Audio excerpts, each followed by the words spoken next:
Hello dear friends, welcome again to this YouTube channel. आज आपके लिए लेकर आई हूँ मैं हिमाचल प्रदेश यूनिवर्सिटी के बीएससी फर्स्ट ईयर बॉटनी के कोर्स बायोडाइवर्सिटी से सेक्शन बी फंजाई का एक टॉपिक जिसका नाम है न्यूट्रिशन इन फंजाई। इससे पहले हमने जनरल कैरेक्टरिस्टिक्स ऑफ फंजाई कर लिए हैं और उनकी इकोलॉजी भी कर ली है, जिसमें हैबिट और हैबिटाट आता है। अगर आपने वो वीडियो अभी तक नहीं देखी है तो लिंक डिस्क्रिप्शन बॉक्स में है, आप ज़रूर चेक कीजिए। इसके साथ ही हमने एल्गी के भी बहुत सारे टॉपिक्स जो हैं वो कवर कर लिए हैं। ये वीडियो केवल बीएससी के स्टूडेंट्स के लिए नहीं बल्कि एमएससी के स्टूडेंट्स के लिए, नीट, पीजीटी, टीजीटी की तैयारी कर रहे कैंडिडेट्स के लिए भी बहुत ज़्यादा इम्पॉर्टेंट है। तो बने रहिए इस वीडियो के साथ। आज हम कर रहे हैं न्यूट्रिशन इन फंजाई। न्यूट्रिशन क्या है? बेसिकली जो भी हमारी बॉडी की या किसी प्लांट की बॉडी की या किसी एल्गी या फंजाई के थैलस की रिक्वायरमेंट है, उसको पूरा करने के लिए जो भी चीज़ें चाहिए वो न्यूट्रिशन में आती हैं।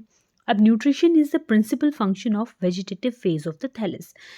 फंजाई की केस में जो वेजिटेटिव फेस है थैलस का, उसका काम होता है न्यूट्रिशन प्रोवाइड करवाना। वो न्यूट्रिशन जो एनर्जी प्रोवाइड करवाता है और ग्रोथ के लिए रिक्वायर्ड एलिमेंट्स और मिनरल्स को प्रोवाइड करवाता है। तो न्यूट्रिशनल रिक्वायरमेंट्स क्या क्या हैं? ऑर्गेनिक और इनऑर्गेनिक कंपाउंड्स जो हैं दोनों ही फूड को कॉन्स्टिट्यूट करते हैं। क्योंकि फंजाई में क्लोरोफिल एब्सेंट होता है तो ये कार्बन डाइऑक्साइड को एनर्जी सोर्स और ऑर्गेनिक फूड मटेरियल के सोर्स के रूप में यूज़ नहीं कर सकते हैं। तो जो फंजाई होती है वो कैसी होती है? कार्बनिक कंपाउंड्स, कार्बन के जितने भी कंपाउंड्स हैं उनके लिए हेटेरोट्रॉफिक होती है।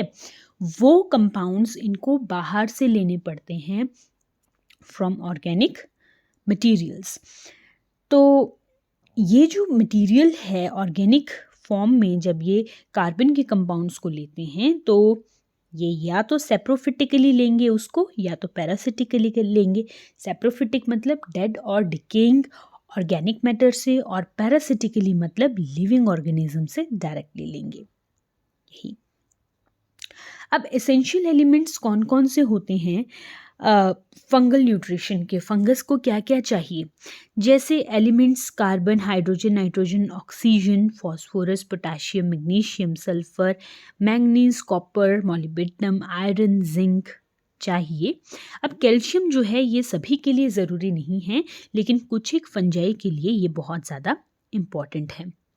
अब फंगस की जो ग्रोथ है, ये अगर इतने सारे एलिमेंट्स जो हैं ये इनको नहीं मिलेंगे तो या तो ये ग्रो करना ही अवॉइड कर देंगे या तो इनकी ग्रोथ जो है वो बहुत ज़्यादा अफेक्ट होती है इन एसेंशियल एलिमेंट्स की एब्सेंस में।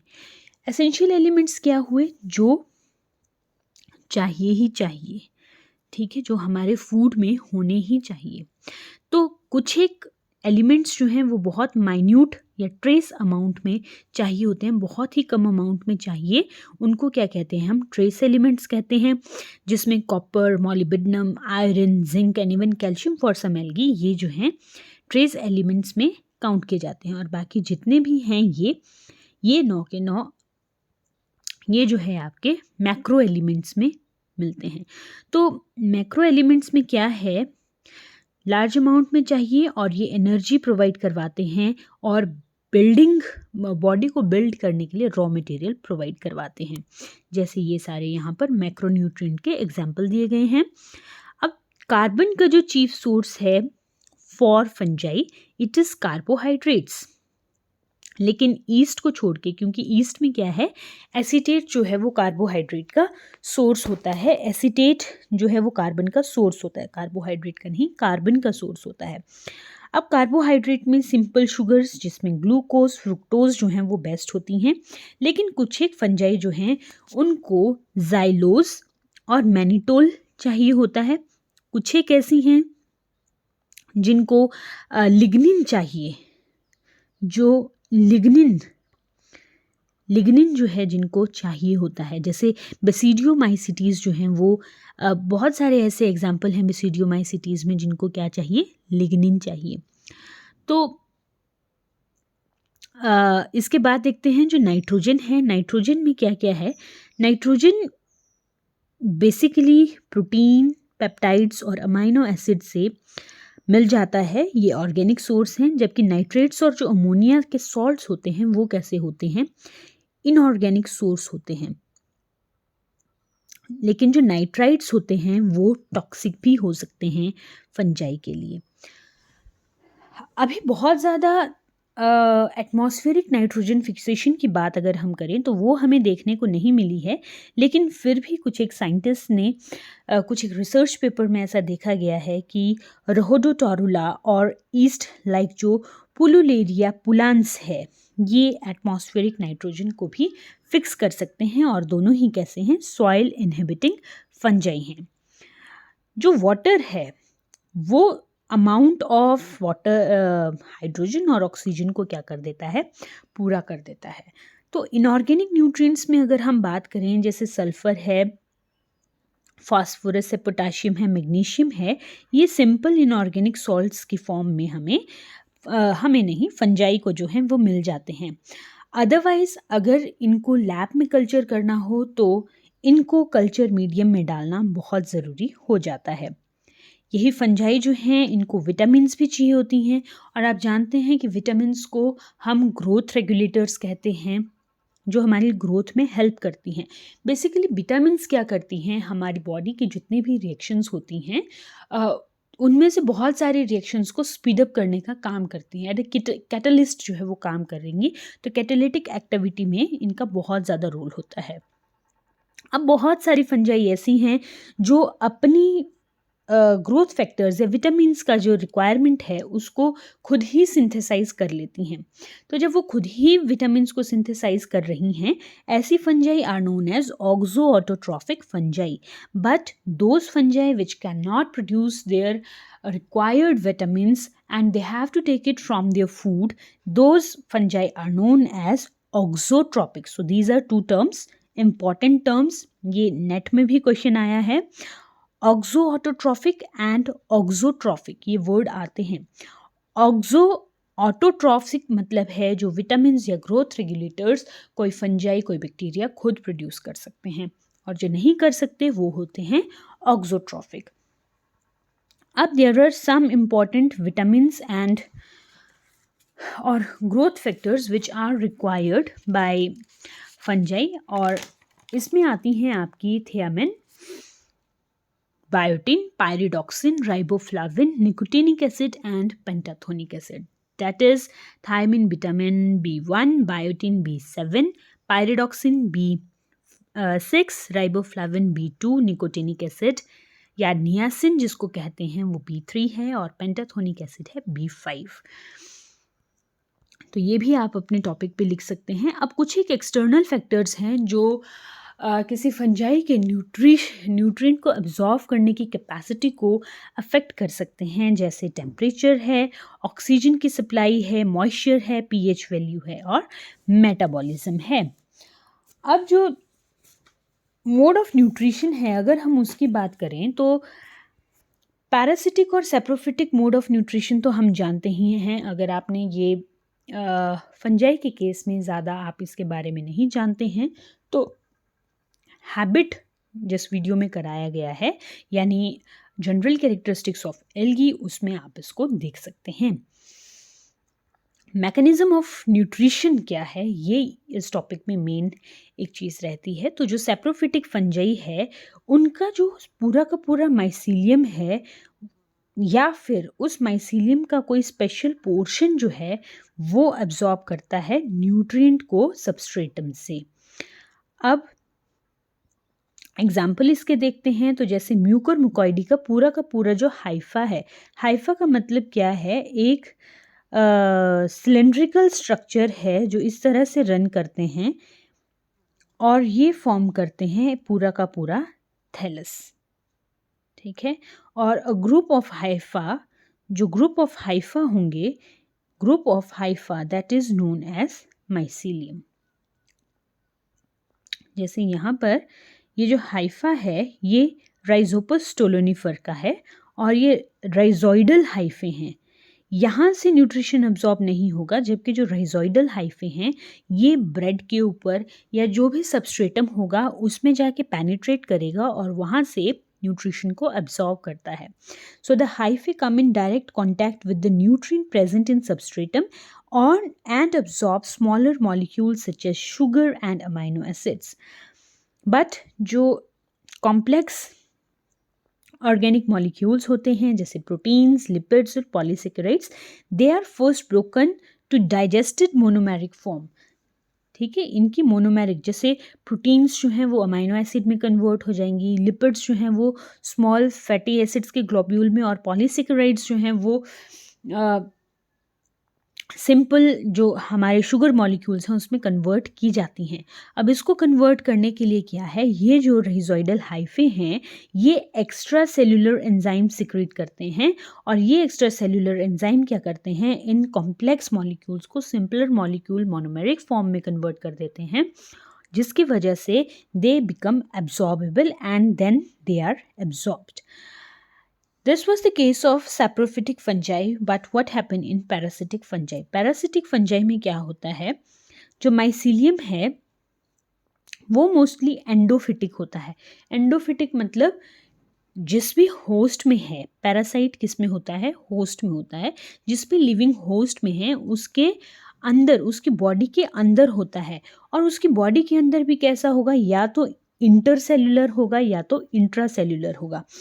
इंटरसेल्यूलर का मतलब क्या है, जो हाइफे या माइसीलिया है वो इन दो सेल्स के बीच में होंगे, इनके अंदर प्रेजेंट नहीं होंगे. लेकिन जब हम इंट्रासेल्यूलर हाइफे की बात करते हैं तो that hypha will run within the cell, वो सेल के अंदर जाके रन करेगा. तो इसको देख लेते हैं. इंटरसेल्यूलर हाइफे में क्या है, the fungi will obtain nutrition through cell wall or membrane of host cell. How? By secreting some enzyme which makes plasma membrane of host more permeable to solutes present in it. And what happens in intracellular hyphae, which is present within the cell? The hyphal wall comes in direct contact to the protoplasm of host and food is obtained by direct diffusion. यहाँ पे direct diffusion होता है. So यहाँ पे बहुत सारे type के हाउस्टोरिया जो है वो बनाए गए हैं. Haustoria are basically the characteristic feature of parasitic fungi. ठीक है, और ये जो हाउस्टोरिया होते हैं ये क्या है, ये आपका एक सेल है. इस सेल के अंदर जो आपकी इंटरसेल्यूलर हाइफे जा रहे हैं, सेल के बाहर से हाइफे जा रहे हैं, इनको न्यूट्रिशन लेना है. न्यूट्रिशन लेने के लिए ये अलग अलग टाइप के स्ट्रक्चर्स जो हैं वो सेल के अंदर भेजते हैं. वहाँ से ये कुछ एंजाइम्स जो हैं वो सिक्रीट करेंगे और कुछ न्यूट्रिएंट्स को क्या है, एब्जॉर्ब करते हैं. तो ये अलग अलग टाइप के जो हाइफे हैं इनको देख लेते हैं, जो हाउस्टोरियम है इनको देखते हैं. जैसे इलोंगेटेड ब्रांच्ड हाउस्टोरियम जो है हमें एरिसाइफे में देखने को मिलते हैं. कुछ हाउस्टोरिया जो है इस तरह से इलोंगेटेड सैक शेप्ड होते हैं. बटन लाइक हाउस्टोरिया या ग्लोबोस हाउस्टोरिया ये हमें अल्बिगो कैंडिडा में देखने को मिलते हैं. पूरा का पूरा माइसीलियम या हाइफे जो है वो बाहर से जा रहे हैं, लेकिन टू एब्जॉर्ब द न्यूट्रिएंट ये कुछ एक knob like, button like, filamentous sac like structure जो है वो सेल के अंदर ग्रो कर जाता है, जिसको हम हाउस्टोरिया कहते हैं. फिलामेंटस हाउस्टोरिया पेरानोस्पोरा कैलोथिया में हमें देखने को नज़र आता है, और जो सैक लाइक हाउस्टोरिया है वो पेरानोस्पोरा पैरासिटिका में हमें देखने को मिलता है. ये है इंटरसेल्यूलर हाउस्टोरिया. जो इंट्रासेल्यूलर हाउस्टोरिया होते हैं वो इस तरह से पूरे के पूरे सेल्स के बीच में से होते हुए गुजरते हैं, और यहाँ पे ये जो हाइफा की वॉल है यही न्यूट्रिशन को एब्जॉर्ब कर देती है. इसमें हाउस्टोरिया की फॉर्मेशन की ज़रूरत नहीं होती है. तो जो आर्टिफिशियल कल्चर है किसी पैरासिटिक एल्गी को अगर हम आर्टिफिशियल कल्चर में ग्रो करते हैं तो वहाँ पे भी वो हाउसटोरिया प्रोड्यूस नहीं करते हैं। And even the fungi which are parasitic to animal cells में भी वो हाउसटोरिया प्रोड्यूस नहीं करती हैं। इसके बाद ये तो हमने हेटेरोट्रॉफिक मोड ऑफ न्यूट्रिशन की बात की, जहाँ पर हमें सिर्फ और सिर्फ फंगस जो है वो अकेला एक ऑर्गेनिज्म अपनी ज़िंदगी जीता हुआ दिखाई दे रहा है। लेकिन नेचर में फंगस जो है वो अकेला ही नहीं रहता है।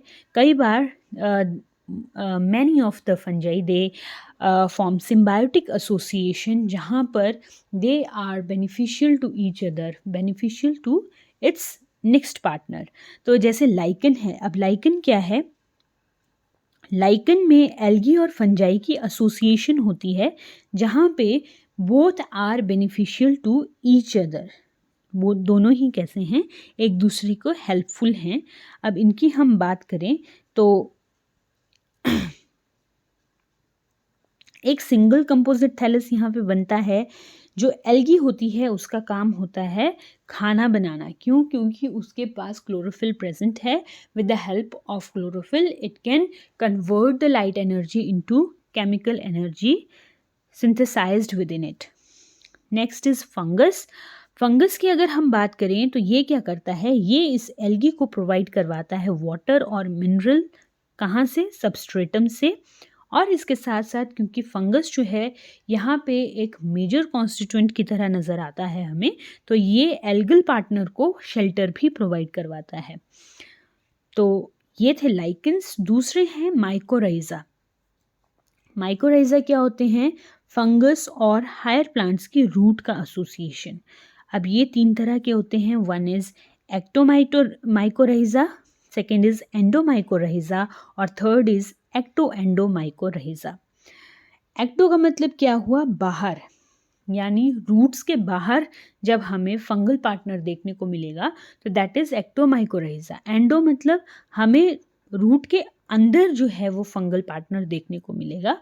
और ectoendomycorrhiza is the combination of these 2 type of mycorrhizas.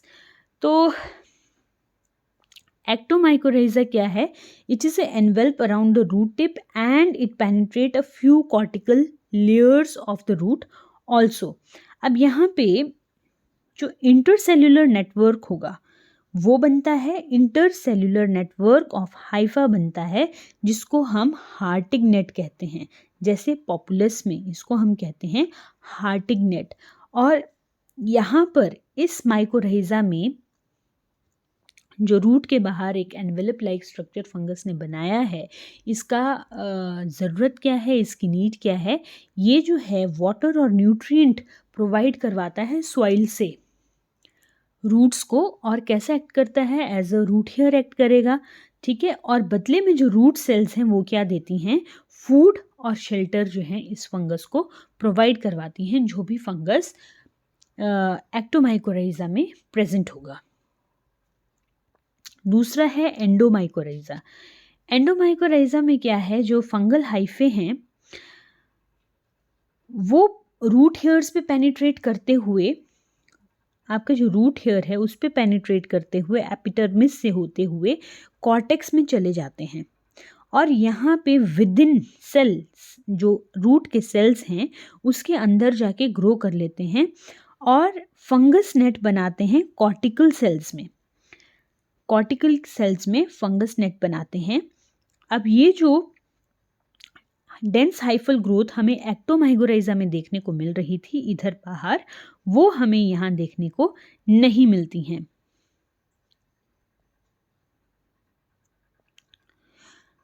तो वैस्कुलर अर्बेस्कुलर माइकोराइजा, ये आपने टर्म काफ़ी बार सुनी होगी। तो this is an important type of endomycorrhiza. और ये जो है हमें bryophytes, pteridophytes, gymnosperms, even angiosperms में भी देखने को मिलती है। लेकिन जब हम जिम्नोस्पर्म्स की बात करते हैं तो उसमें पाइनेसी में हमें ये देखने को नहीं मिलती है एंडोमाइकोराइजा। और जब हम बात करते हैं एंजियोस्पर्म्स की, तो एंजियोस्पर्म्स में भी लगभग हमें हर जगह ये देखने को मिल ही जाती है। तो ये था हमारा आज का टॉपिक, जिसमें हमने पढ़ा न्यूट्रिशन इन फंजाई के बारे में। आई होप आपको ये टॉपिक समझ आया होगा। अगर एग्ज़ाम में ये क्वेश्चन आता है तो ये 2 से 2.5 नंबर का क्वेश्चन बन सकता है। आपने पूरा क्या क्या न्यूट्रिशनल रिक्वायरमेंट्स हैं वो लिखनी है, एसेंशियल एलिमेंट्स क्या क्या हैं वो लिखने हैं, ये एसेंशियल एलिमेंट्स किस फॉर्म में फंगस जो है वो एब्जॉर्ब करता है उसको लिखना है। ज़रूर मेंशन कीजिए कि एक्सटर्नल फैक्टर्स कौन कौन से हैं, मोड ऑफ न्यूट्रिशन कौन कौन सा होता है, जैसे पैरासिटिक है और सेप्रोफिटिक है। पैरासिटिक के और सेप्रोफिटिक के आप टाइप्स भी फर्दर बता सकते हैं, जैसे ऑब्लिगेट पैरासाइट, फैकल्टेटिव सेप्रोफाइट, या in the same case saprophyte के केस में भी। और फिर न्यूट्रिशन का मैकेनिज़्म क्या है, सेप्रोफिटिक फंजाई किस तरह से एब्जॉर्ब करती है न्यूट्रिएंट्स को, और जो पैरासिटिक फंजाई है वो किस तरह से एब्जॉर्ब करती है। हाइफे क्या होते हैं, कितने टाइप्स के हाइफे हमें देखने को मिलते हैं, उनके एग्जाम्पल कहाँ कहाँ पे हैं, ये ज़रूर मेंशन कीजिए। और क्योंकि हम लाइकन के बारे में पढ़ रहे हैं, उनके न्यूट्रिशन के बारे में पढ़ रहे हैं, बहुत सारे लाइकन जो है symbiotic association lichen and mycorrhiza में देखने को मिलते हैं, तो उसमें भी वो कैसे, उनका रोल क्या है वहाँ पर टुवर्ड द एल्गल पार्टनर और the roots of higher plant, वो ज़रूर मेंशन कीजिए। और इस तरह से आपका ये क्वेश्चन जो है ये कंप्लीट होगा। टॉपिक को ज़रूर लाइक करें और अच्छा लगा हो तो शेयर एंड सब्सक्राइब भी करें। नए टॉपिक को मिलने तक thank you and take care.